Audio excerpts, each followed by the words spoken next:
DSS explains that the agency never filed a lawsuit against the INEC chairman Mahmood Yakubu. Hi, welcome to What's Happening. These are the top 10 stories. At number 1, DSS spokesperson Peter Afunaya, in a statement on Friday, explained that the agency never filed a lawsuit against the INEC chairman Mahmood Yakubu. Recalling a Federal Capital Territory High Court had dismissed a suit alleging of fake assets declaration by Yakubu and prohibited the DSS, Police and Code of Conduct Bureau from looking into the matter. Afunaya refuted claims that the security agency was involved in the situation. DSS also warned individuals and groups to detest from their devious plans. It also advised all critical stakeholders to be vigilant and resist attempts to use them to thwart the law. At number 2, the federal government had advised undocumented Nigerians in Equatorial Guinea to return to the country. This advice was contained in a statement signed by the Nigerians in Diaspora Commission, Head Media Public Relations and Protocols Unit, Abdul Rahman Balogun on Friday.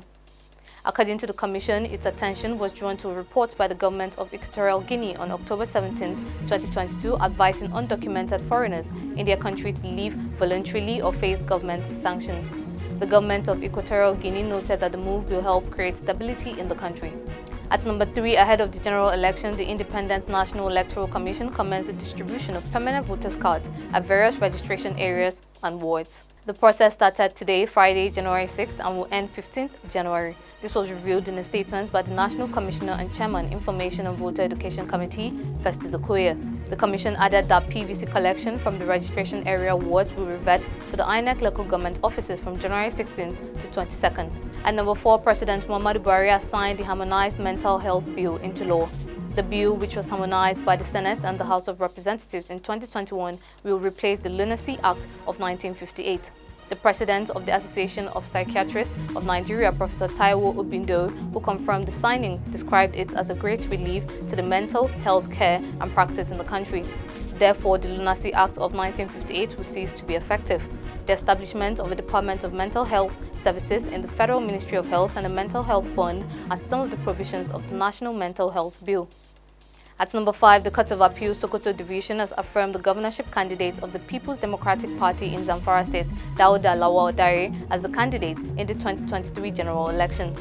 The appeal court set aside the judgment of the Federal High Court sitting in Gusau, the state capital, which had earlier nullified Dare's primary election victory. Recall that in November 2022, the Federal High Court nullified the governorship primary of the PDP that produced Dare as the party's candidate. This is the second time the court nullified Dare's candidature in the state. At number 6, the People's Democratic Party candidate for Pegana constituency in Plateau State House of Assembly, Matthew Akau, is dead. It was gathered that Akau died in a hospital on Friday morning after a brief illness. The PDP candidate's death brings to 2 the number of candidates who have died in the state ahead of the forthcoming general elections.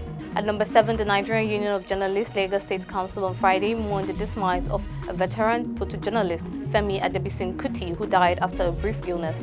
It was gathered that Kuti, who until his death was the photo editor at Guardian newspaper, died early Friday. In a statement by the NUJ Lagos chairman Adeleye Ajayi, the union condoled the family of the deceased and the Photojournalists Association of Nigeria. At number 8, reacting to the statements made by the Duke of Sussex, Prince Harry, Taliban government has vowed that Prince Harry will appear before the International Court over his confession of killing 25 Afghan soldiers. Khalid Zadran, the Taliban police spokesman, made this statement on Friday. In his forthcoming memoir, Spare, the Duke of Sussex detailed how he flew on 6 missions during his second tour in Afghanistan in 2012 and killed 25 Taliban. At number 9, Mexican security forces on Thursday captured the son of jail drug kingpin Joaquin El Chapo Guzman. According to reports, El Chapos Son, named Ovidio Guzman, was caught in the northwestern city of Culiacan and flown to Mexico City on a military plane.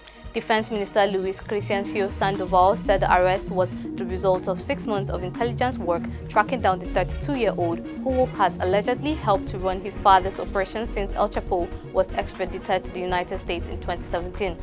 El Chapo is serving a life sentence in the United States for trafficking hundreds of tons of drugs into the U.S. over the course of 25 years. Finally, at number 10, according to reports, Botswana's former president Ian Khama has filed an urgent court application seeking to strike down an arrest warrant issued against him by a magistrate. Khama is in dispute with his successor and incumbent president Mokwetsi Masisi, which resulted in him quitting the ruling Botswana Democratic Party in 2019. The warrant was issued after Kama failed to appear in court to answer charges laid against him in April. They include unlawful possession of a firearm, receiving stolen property, and procuring the registration of a firearm by false pretense. That's all for today. See you next time on What's Happening.